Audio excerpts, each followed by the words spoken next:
Perang adalah sebuah kata yang mungkin bagi kita di sini terasa mengasihkan. Sebab cuma permainan, cuma game yang bisa kita mainkan kapan saja dan di mana saja. Bahkan kita bisa menghabiskan waktu berjam-jam di layar HP, komputer, ataupun laptop sambil menikmati makanan dan minuman yang lezat. Sementara itu,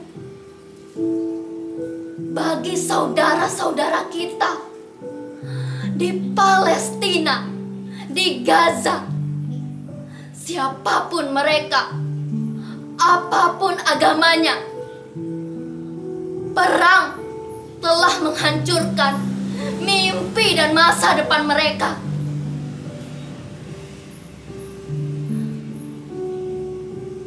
Sejak perang berkecamuk, belasan ribu anak telah terkubur.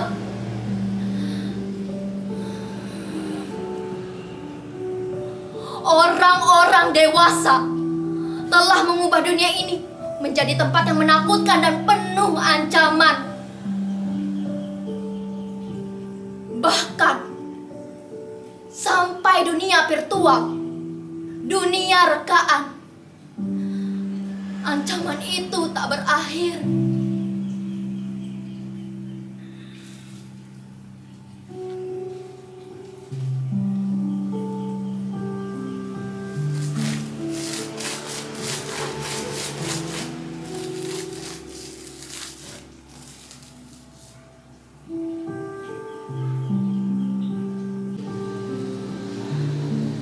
Mengapa Tuhan tak menciptakan bumi yang lain, tanah yang lain, yang hanya dihuni oleh anak-anak,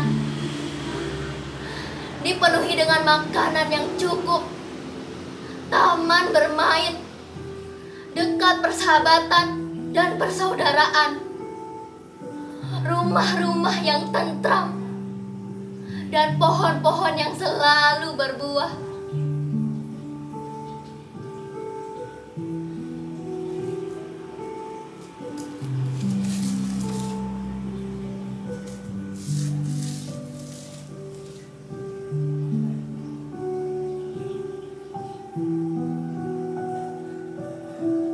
Tak mengapa jika Tuhan ingin menyertakan orang-orang dewasa di dalamnya,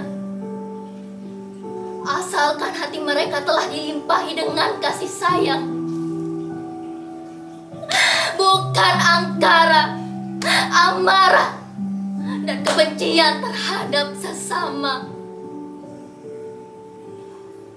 Supaya anak-anak tak tersakiti lagi,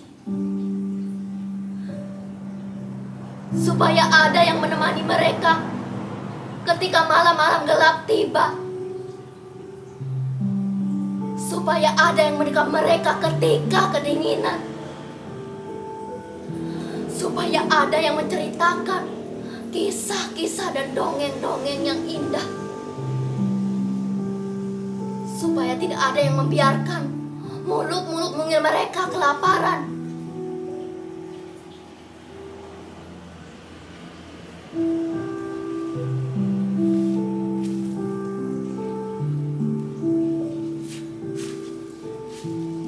Lihat, perahu itu aku temukan beberapa mil dari sini. Berhari-hari aku mencari perahu yang tak terpakai, dan ku minta untuk kugunakan mengangkut Saul. Aku beruntung. Pak Nyoman, seorang nelayan tua yang baru saja mendapatkan perahu baru, memberikan perahu lamanya untukku. Dengan dibantu Pak Nyoman, aku menyusuri pantai, membawa perahu itu sampai ke tempat ini. Dengan perahu itu, aku akan, maksudku, aku dan teman-temanku, Made, Joshua, Christine, Ali, Butet, Harun, dan Meilin akan pergi jauh, jauh sekali. Mungkin sekarang kalian bertanya, di mana teman-temanku? Mengapa aku sendirian? Sabarlah, sebentar lagi kalian akan mengenalnya.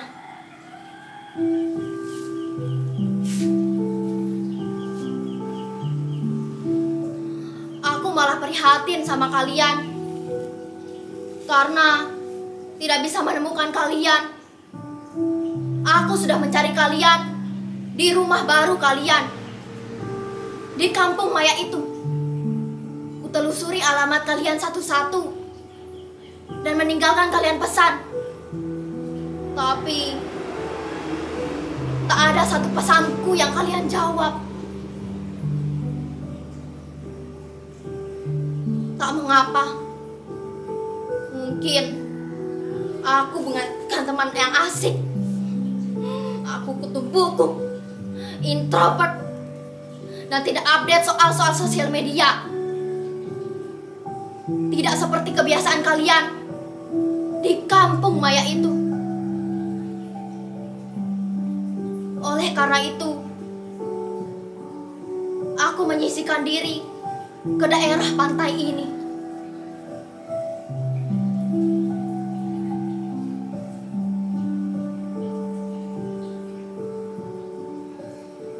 Kemudian, aku mendapatkan ide sederhana, membuat perahu persaudaraan yang akan berlayar menuju Gaza. Lewat ide sederhanaku itu, aku mempostingnya di sosial media. Tapi kalian malah menertawaiku dan menganggap aku sakit. Kamu jangan kebanyakan baca novel, bisanya berhayal melulu. Urusan Gaza sudah ada yang lebih pantas mengurusnya. Kamu jangan ngadi-ngadi. Hidup di zaman teknologi, tapi jiwanya masih nenek moyangku seorang pelaut.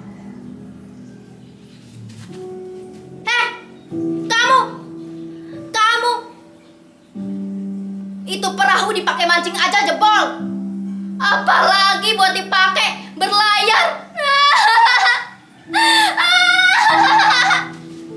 Aku memang selalu tersenyum dengan lawakan orang, tapi lawakan yang satu ini sangat lucu sekali. Lawak. Ya, begitulah kalian menanggapi ajakanku. Semula, aku merasa ideku juga tidak waras. Tapi untunglah teman-teman lamaku datang. Made, Joshua, Christine, Ali, Butet, Harun, dan Meilin. Saat itu, aku sedang tertidur di perahuku. Ide sederhana itu aku temukan ketika aku sedang bermain perang-perangan. Dan kemudian muncullah rasa kasihanku terhadap korban peperangan di Gaza. Lalu aku mengumpulkan teman-temanku dan mengajak berpikir untuk melakukan sesuatu.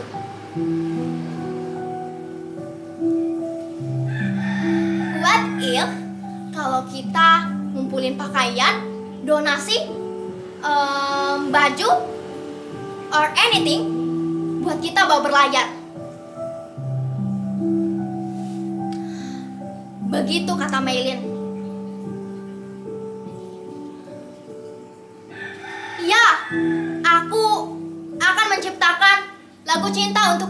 di Gaza. Lalu akan kusebarluaskan ke sosial media.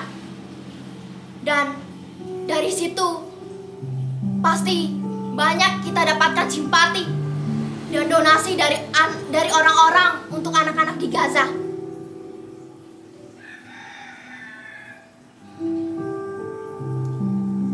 Ide Joshua itu langsung disetujui oleh Butet. Keduanya memang hobi bermusik, tapi Joshua adalah komposisi kebaktian belia di gereja. Aku membayangkan Joshua seperti Amadeus Mozart. Lalu Harun dan Ali menyuruh kita untuk makan dengan secukupnya dan hidup tidak berpoya-poya sebagai rasa hormat dan maaf kami kepada anak-anak di Gaza yang kelaparan. Kemudian Christine menyarankan kami untuk membuat surat-surat cinta mengadu pada Tuhan dan mengirimkannya ke tembok ratapan itu.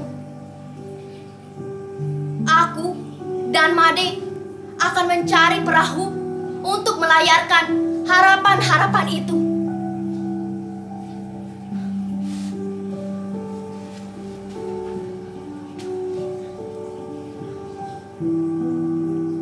Ya, semua sudah kulakukan. Sebisa-bisaku, semampu-mampuku, agar sahabat-sahabatku berbahagia dan bangga memiliki aku. Lihat, perahu itu sudah terisi seluruhnya. Surat-surat, sajak, sepenggal doa, air suci dari kuil, pura dan gereja, benda-benda masa kecil yang masih tersimpan. Apa saja kami kumpulkan berhari-hari. Dari siapa saja yang ingin mengungkapkan rasa cinta mereka terhadap anak-anak di Gaza.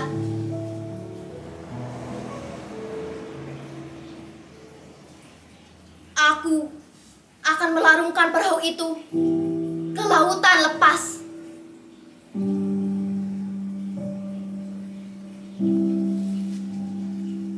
Semoga samudra dan cakrawala yang luas menyimpannya sebagai bisikan cinta terhadap anak-anak di Gaza. Aku yakin Tuhan akan menjaganya, mengirimkan gelombang, mengubahnya menjadi doa, dan bergema di lautan Mediterania.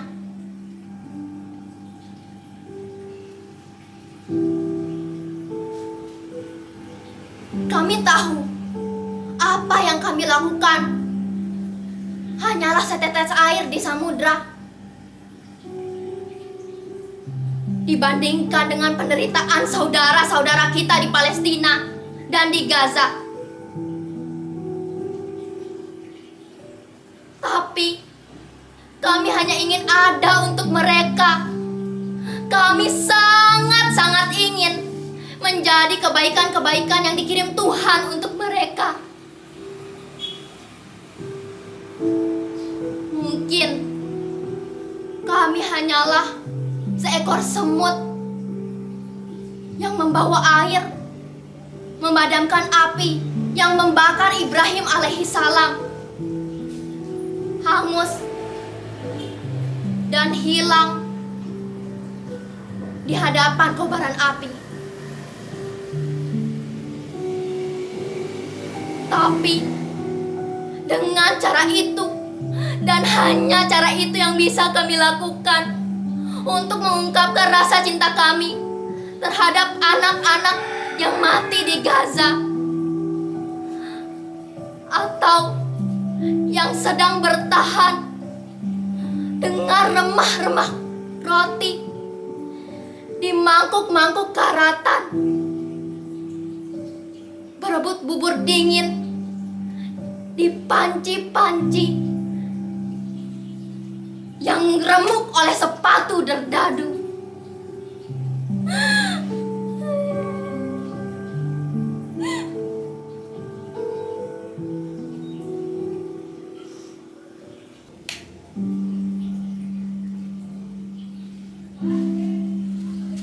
Made, apakah kau sudah siap?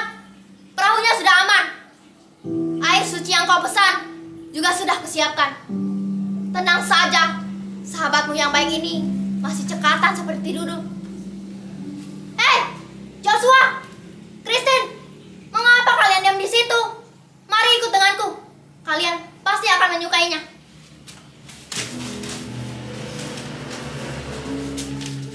Ini adalah surat untuk Tuhan. Sebagian sudah kukirimkan ke pos. Ini adalah sisanya. Oh iya, komik kesukaan kalian juga sudah kubawakan.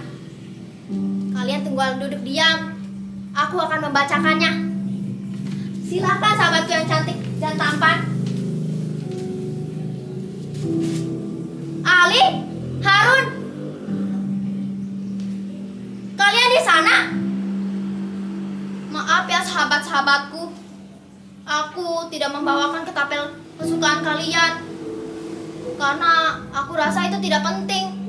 Kita akan melihat matahari terbenam, langit bersih, dan bintang-bintang yang cemerlang. Kalian pasti akan menyukainya. Harun, kau bisa melukis langit, dan Ali akan menyaji untuk kita, melindungi kita dari hal buruk dan jahat.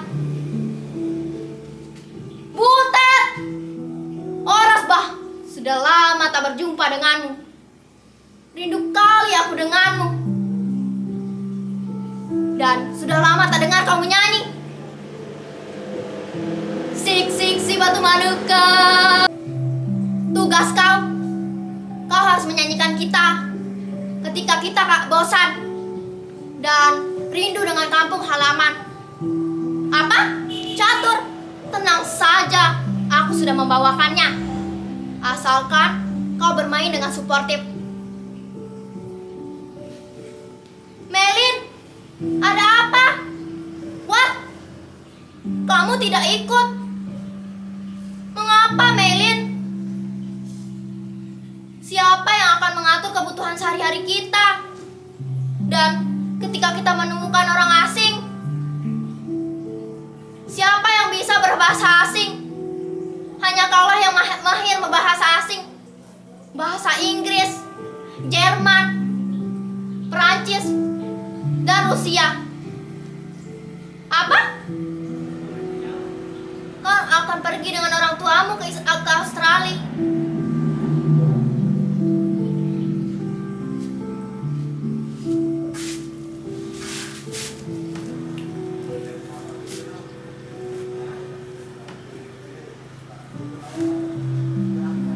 Melin adalah temanku yang tiba-tiba pergi saat terjadi kerusuhan. Made terkena penyakit leukemia. Dia tidak bisa diselamatkan karena orang tuanya hanyalah seorang nelayan, Pak Nyoman, yang memberikan perahunya untukku. Butet juga sudah tidak ada. Dia menjadi korban kerusuhan antara dua kelompok di kampungku. Ali, Harun tembak karena menghadang serdadu dengan ketapelnya. Kristin dan Harun terkubur oleh runtuhan gedung yang disebabkan oleh bom. Itulah mereka sahabat-sahabatku.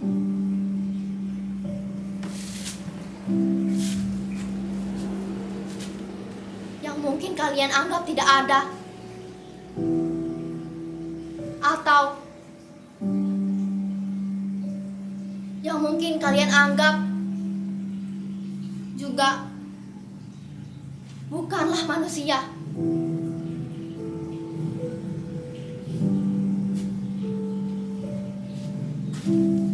Tapi bagiku, di dalam hatiku, mereka tetap hidup. Mereka tersimpan dalam catatan kelam.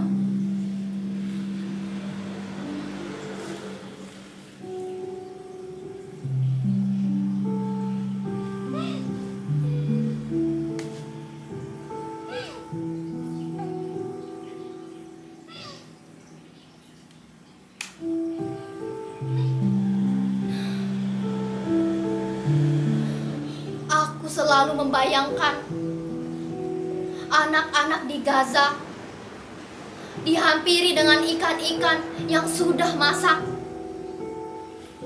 di piring-piring mereka yang sudah karatan. Hari ini adalah hari terakhir aku menulis cerita untuk mereka, menulis surat untuk mereka, dan perahu itu akan aku larungkan.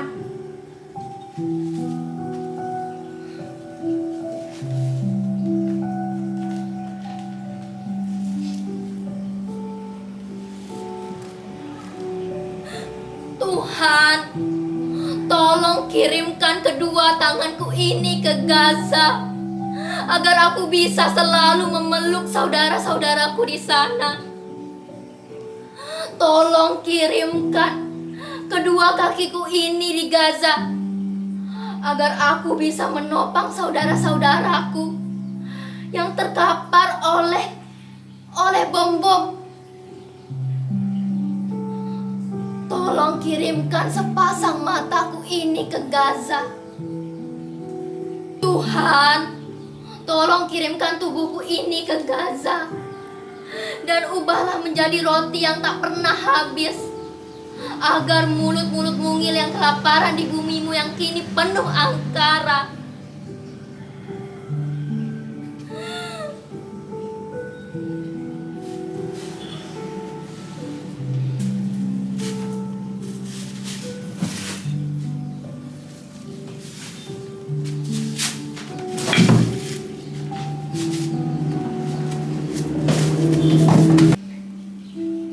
Apa? Kalian menanyakan namaku siapa? Namaku Nusantara.